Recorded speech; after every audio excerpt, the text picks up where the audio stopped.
बारम्बार भनेको छ, मैले त्यो गरेकै छैन। दूर दूरको सम्म मेरो नाता छैन, रिश्ता छैन यो सहकारीसँग।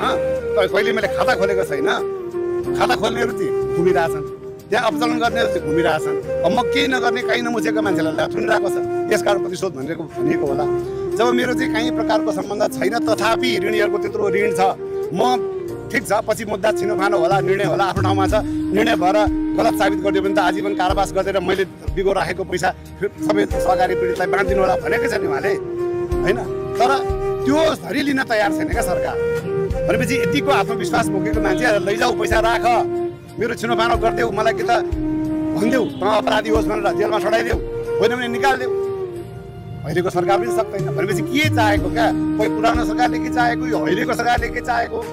एउटा मान्छेलाई घुमाएको छ होइन?